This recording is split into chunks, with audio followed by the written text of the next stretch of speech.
Good afternoon, I'm Millie Whittaker. This is Solent Journalism with your 3:30 update. Coming up, a hospital in Southampton has had a major incident. The Royal Navy came into contact with Russian fighter jets, and plastic is having a severe effect on wildlife across Southampton. Southampton General Hospital has had a blackout. Ben Calaridge reports. The power at Southampton General Hospital has been off since 6:30 this morning, with the spokesperson calling it a major incident. Patients with non-emergencies have been told to stay away, and family members have been told not to come until further notice. It's been declared a major incident and has left the majority of the hospital in darkness. Firefighters were called to a fire in an electrical room in the north block of the hospital at 20 to 9 this morning. All patients have been reported as safe. 6 people in Southampton have been arrested in an anti-slavery operation. The accused have been detained on suspicion of managing a brothel for prostitution and holding a person as a slave.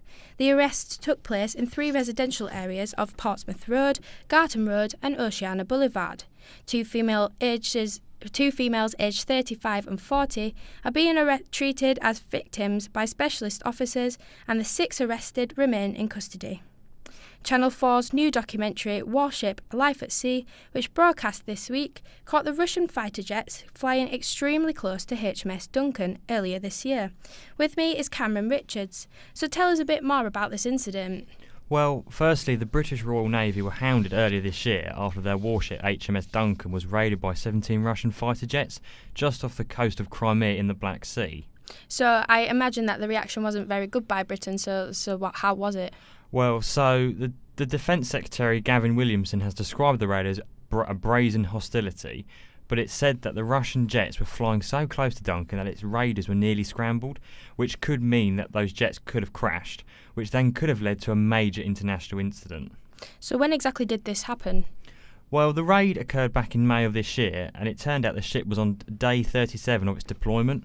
Looking back at recorded footage, the jets seemed to have circled the ship a couple of times before heading back to Russian airspace, but not one single shot was fired from the planes. One of the sailors said that the Russians had 17 aircrafts and that HMS Duncan carried 48 missiles. Before this raid, it said that Duncan had launched one of its Merlin Mark II helicopters to track down a Russian spy ship that was caught on radar, and then Commodore Mike Ousley, who is leader of the NATO task for HMS Duncan, said that it is likely that it's only maritime asset that has been raided in 25 years. If you want to find out more about this story, the footage is being aired on a 4-part documentary on Channel 5, which started on the 26th of November. Thank you for all of that. Youth offending has been in decline nationally, but in Southampton there has been a recent spike in youth crimes. Very Young reports. In September this year, Nathaniel Hemme, a 20-year-old from Southampton, stole a police car and seriously injured an officer, dragging him along by the patrol vehicle during the attempted getaway. Hemme has a long list of previous convictions, including robbery, dangerous driving and possessing drugs with intent to supply.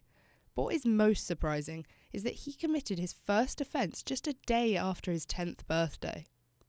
Youth offending in Southampton has been in decline in recent years, with support services becoming more readily available. However, in the last 12 months, there's been a spike in youth crime across the city. Speaking to Luke Foster from No Limits, a Southampton Youth Advice Centre, he explained to me how they approach young offenders seeking help.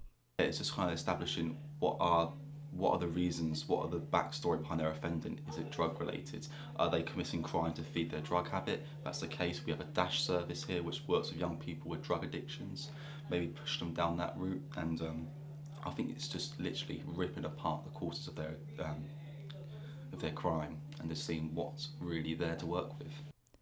John Gardner of Southampton Youth Offending Service gave his insight into where emphasis should be placed when tackling youth offending in Southampton. It's about everyone working together at an early stage, so early intervention is key. We've just received some funding from the Home Office to deliver some early intervention youth crime work. Our model is going to be based on focusing on children who experience what we call adverse childhood experiences, so traumatic events such as being a victim of abuse or having a parent or sibling in custody, that sort of thing. So research suggests children who have 4 adverse childhood experiences are more likely to get into trouble. So our focus will be on getting in early with those young people where there are those adverse childhood experiences. This is Very Young from Solent Journalism. A seal off the coast of Cornwall has been found close to death after it was found unable to eat due to having eaten 2 large pieces of plastic. This is becoming an increasingly popular problem. Just a week before, a sperm whale was found washed up in Indonesia, filled with 25 plastic bags, flip-flops and 115 plastic cups. Tim Ferrero, Senior Specialist of Marine Advocacy for Hampshire and Isle of Wight Wildlife Trust, explains the damaging effects plastic can have on wildlife. Larger plastics get eaten by animals, and that's what you see when you see seabirds with, cigarette lighters in their stomach. But then as you go down the size scale into sort of smaller plastics, then there are the same issues with animals mistaking for them for food and eating them. But the smaller plastics in particular have this property that they can absorb chemicals and pollutants onto their surfaces. I hope you all have your umbrellas ready because it looks like it's going to be a wet one. Here's Natalia with the weather. A wet one indeed, with strong winds and rain. It's clear winter is on its way. Despite being wet and windy, we have highs of 14 degrees and lows of 13. Further into the week, we are expecting some sunshine, but the rest of the weekend will be much like today. Let's hope it doesn't ruin your plans, but if you don't have any already, here's Lucia with the week's entertainment. So, the creator of SpongeBob SquarePants, Stefan Hillenburg, has died aged 57. He passed away on Monday, 26 November, following a battle with motor neuron disease, with a statement from Nickelodeon confirming the news. The first episode of SpongeBob aired on Nickelodeon on 1st May 1999 and has aired nearly 250 episodes since. Also, Piers Morgan didn't hold back as he weighed in on a picture of David Beckham kissing his daughter Harper on the lips. Fans came to the footballer's defense after he shared a photo of himself giving his 7-year-old daughter a peck on the lips. But Piers is firmly on the opposite side of the debate, labeling the kiss weird. The former England captain hit back, saying, "We want to show our kids love and we protect them, look after them and support them." Finally, Love Islander Chris Hughes got his testicles out live on This Morning and discussed a past health scare. Chris, who has a low sperm count, revealed that he already had 3 operations and that his 2 brothers are completely infertile, but both have miracle children. The doctor explained that men should check their testicles once a month, ideally after a hot shower or bath, as the scrotum relaxes and testicles hang down. He said that people shouldn't be so shy of getting checked out. And in sport, Sam Mills. Yeah, straight into football, and Leicester beats Southampton 6-5 on penalties, securing their Carabao Cup date with Man City. After both sides scored their first 5, Manolo Gabbiadini's spot kick was saved by Danny Ward.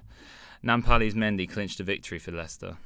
Southampton's Stephen Davis also had a goal ruled out via the video-assisted referee after Redmond's handball. To cycling now, and 19-year-old local boy Red Walters from Bishopstoke has landed himself a pro contract. Red enjoyed a successful year under Satonia Cycle Club, but will now ride with Vitus Pro Cycling for the 2019 season. This is quite the step up in the world for the young man, as he'll now be competing at a level just 2 rungs down from the World Tour teams such as Sky. And into the boxing, Tyson Fury has committed to donating some of his earnings from the super fight against undefeated heavyweight Deontay Wilder to the UK's homeless. The heavyweight fights this Saturday and is receiving universal praise for his latest action. That's all from us. Join us again tomorrow at 11 a.m. for further updates.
Purchase. Cubes. Purchase. Cubes.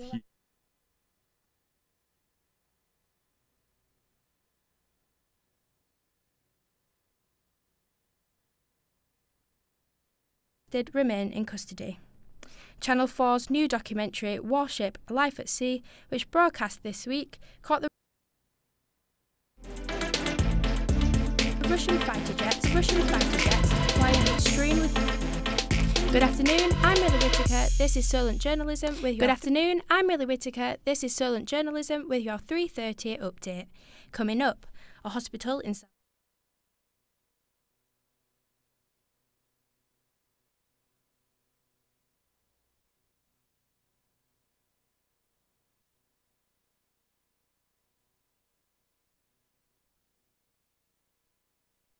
A hospital in Southampton has had a major incident.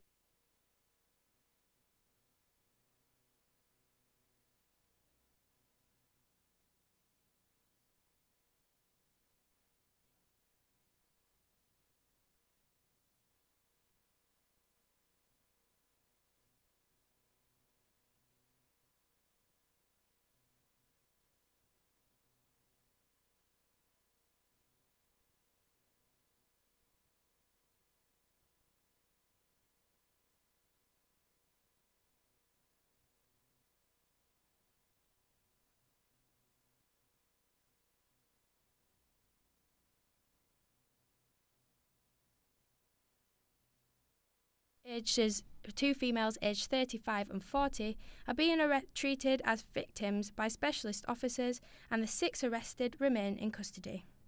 Channel 4's new documentary on children who experience what we call adverse childhood. Former England captain hit back, saying, "We want to show our kids love and we protect." Fighter jets, and plastic is having